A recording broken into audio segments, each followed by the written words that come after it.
UP की राजधानी लखनऊ में बड़ी आतंकी साजिश नाकाम। एटीएस और यूपी पुलिस ने गिरफ्तार किया अलकायदा के 2 आतंकवादी। लखनऊ के काकोरी इलाके में आतंकी मिनहाज और नसीरुद्दीन की गिरफ्तारी। अलकायदा के अंसार गजवातुल हिंद से दोनों का संबंध। मिनहाज के घर से विस्फोटक बरामद। आतंकी नसीरुद्दीन के ठिकाने से मिला कुकर बम। आतंकवादियों के घर से हथियार भी बरामद। कुछ जले हुए दस्तावेज की भी जांच कर रही है एटीएस। 15 अगस्त से पहले ही लखनऊ में थी धमाके की साजिश। यूपी के दूसरे शहर भी थे निशाने पर। आतंकियों के कुछ मददगारों के कानपुर में छिपे होने की आशंका। इनके साथियों की तलाश है जारी। पाकिस्तान के पेशावर में बैठा है आतंकवादियों का हैंडलर उमल खलमंडी, वहीं से अपने गुर्गों को दे रहा था आदेश। एटीएस के कब्जे में आतंकी का परिवार। मां, पिता और पत्नी को अपने साथ ले गई एटीएस की टीम। लखनऊ में अगले 2 से 3 दिन में धमाके की फिराक में थे अलकायदा के आतंकी। भीड़भाड़ वाले इलाके में की थी इन्होंने रेकी। आतंकियों की गिरफ्तारी के बाद लखनऊ समेत आसपास के जिलों में अलर्ट। पश्चिमी यूपी में बढ़ी सुरक्षा। उत्तर प्रदेश में नई जनसंख्या नीति का ऐलान। सीएम योगी ने जारी की नियंत्रण नीति। सीएम योगी ने बढ़ती जनसंख्या को बताया विकास में बाधक। का समाज में गरीबी का बड़ा कारण जनसंख्या। समाज के विभिन्न तबकों को ध्यान में रख करके इस जनसंख्या नीति को लागू करने का कार्य आज प्रदेश सरकार कर रही है। यूपी में प्रजनन दर घटाने की जरूरत पर सीएम योगी का जोर। बोले 2 बच्चों के बीच अंतराल जरूरी। कल यूपी विधि आयोग ने जारी किया था ड्राफ्ट। 2 से ज्यादा बच्चों वालों को चुनाव लड़ने पर रोक का प्रस्ताव। विश्व जनसंख्या दिवस पर सीएम योगी का ट्वीट लिखा। आज के दिन समाज को जागरूक करने का प्रण लिया। मुख्तार अब्बास नकवी ने कहा बेतहाशा जनसंख्या विस्फोट से अंतिम पायदान पर खड़े व्यक्ति तक विकास पहुंचाना होता है मुहाल। कांग्रेस नेता सलमान खुर्शीद का सवाल। बीजेपी अपने मंत्रियों के बच्चे बताए फिर लाए जनसंख्या नीति। असम के मुख्यमंत्री हेमंत बिस्व शर्मा का बयान। अगर हिंदू लड़का हिंदू लड़की से धोखे से शादी करे तो उसे भी माना जाएगा लव जिहाद। 3 दिन के गुजरात के दौरे पर पहुंचे गृह मंत्री अमित शाह। सिविक सेंटर में कई परियोजनाओं का उद्घाटन किया। यूपी पंचायत और ब्लॉक चुनावों पर भड़के अखिलेश यादव। कहा हर मोर्चे पर फेल हुई है योगी सरकार।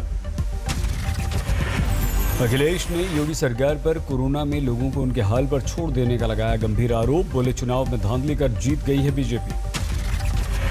उत्तराखंड के दौरे पर अरविंद केजरीवाल का चुनावी वादा। सत्ता में आने पर 300 यूनिट मुफ्त बिजली देने की बात कही। देहरादून में बोले केजरीवाल गलत और पुराने बिजली बिल करेंगे माफ। किसानों को भी देंगे मुफ्त बिजली। दिल्ली पहुंचे बंगाल बीजेपी अध्यक्ष दिलीप घोष। जेपी नड्डा से मिले। उत्तराखंड के मुख्यमंत्री पुष्कर सिंह धामी की आज तक से विशेष बातचीत। कहा पहले लोग सिर्फ विकास की बातें किया करते थे।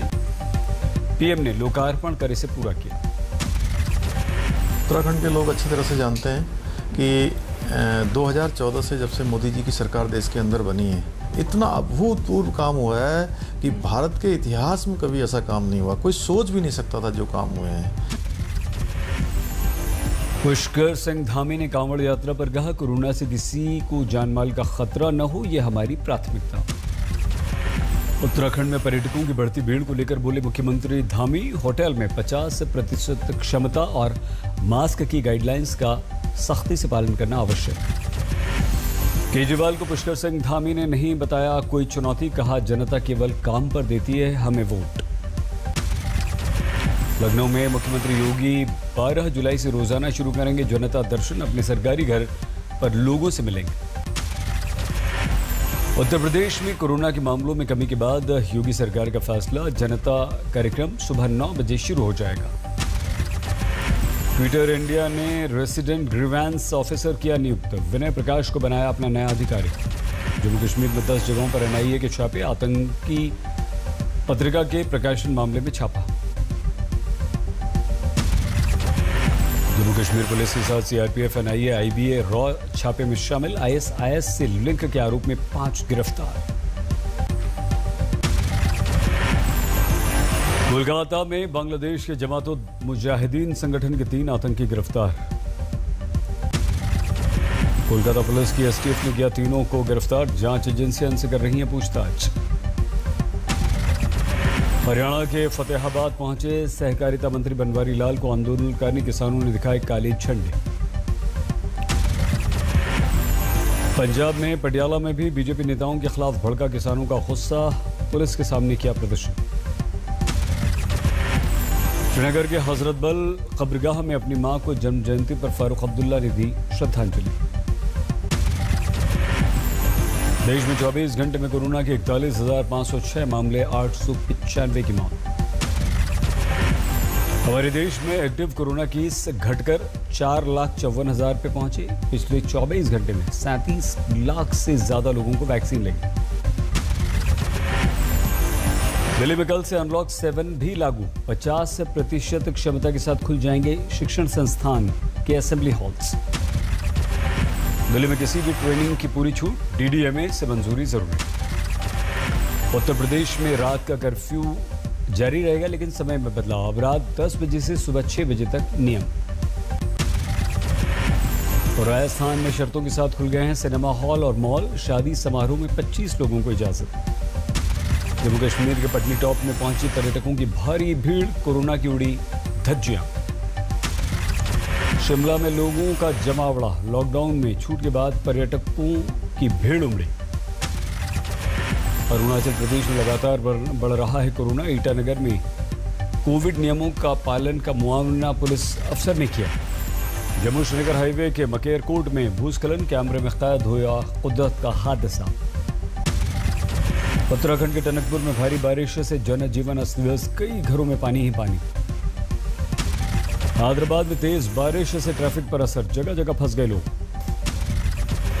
बिहार में दरभंगा के केवटी ब्लॉक में बाढ़ पीड़ितों की मदद के लिए एनडीआरएफ ने संभाला मोर्चा। ओडिशा में भारी बारिश से बढ़ गया नदियों का जलस्तर, हीराकुंड बांध से छोड़ा गया पानी।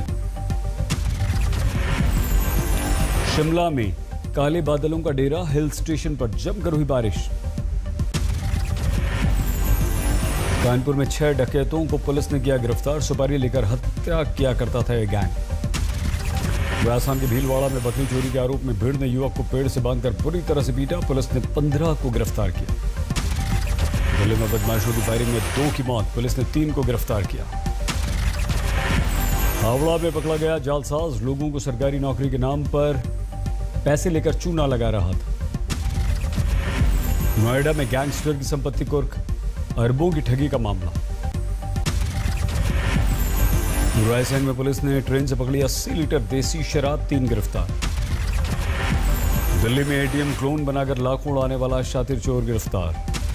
ग्रेटर नोएडा में बदमाशों ने शख्स को मारी गोली, पुलिस तलाश में जुटी। इंदौर में फर्जी दस्तावेज पर प्रमोशन लेने के आरोप में एक आईएएस ऑफिसर गिरफ्तार। बिहार के सहरसा में गड्ढे से मिला एक बुजुर्ग महिला का शव, सुबह घर से निकली थी महिला। भिवानी में एक पुलिस वाले ने 3 लोगों को गोली मारने के बाद आत्महत्या कर ली, परिवार ने हत्या का आरोप लगाया। राजस्थान के टोंक में अपराधी बेखौफ, बाइक सवार बदमाशों ने वर्कशॉप में चौकीदार को पीटकर लूट लिए 84,000 रुपए। फर्रुखाबाद में दोस्तों के साथ मस्ती करने गए शख्स की हत्या, दोस्तों पर परिवार का आरोप। बैतूल में शादी में एक शातिर चोर ने उड़ाया गहनों से भरा बैग, सीसीटीवी से तलाश जारी।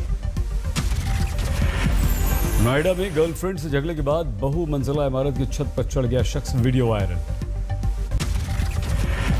ब्राजील को हराकर कोपा अमेरिका फुटबॉल कप का चैंपियन बना अर्जेंटीना, 1-0 से हराया। एंजल डिमारिया ने 22वें मिनट में दागा गोल, 27 साल बाद अर्जेंटीना का कोपा अमेरिका कप पर कब्जा। आज रात 12:30 बजे खेला जाएगा यूरो फुटबॉल कप का फाइनल, आमने सामने होंगे इंग्लैंड और इटली की टीमें। लंदन के ऐतिहासिक वेम्बले स्टेडियम में निर्णायक मुकाबला होगा, 60,000 से ज्यादा दर्शक देखेंगे मैच।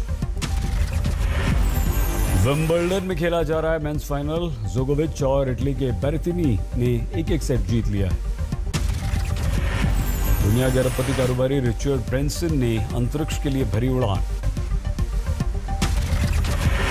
स्पेस की यात्रा पर निकली एरोनॉटिक्स इंजीनियर शिशा बांडला का परिवार गुंटूर में बेहद खुश। म्यांमार में सैन्य तख्तापलट के खिलाफ एक बार फिर से राजधानी यंगून की सड़कों पर उतरे प्रदर्शनकारी। बुल्गारिया में 3 महीने में दूसरी बार नेशनल इलेक्शन के लिए डाले गए वोट। ऑस्ट्रेलिया में थम नहीं रहा डेल्टा वेरिएंट का कहर, लॉकडाउन के बाद 77 नए मरीज।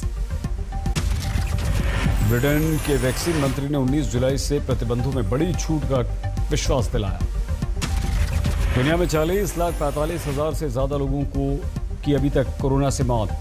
संक्रमितों का आंकड़ा 18 करोड़ 37 लाख को पार कर गया।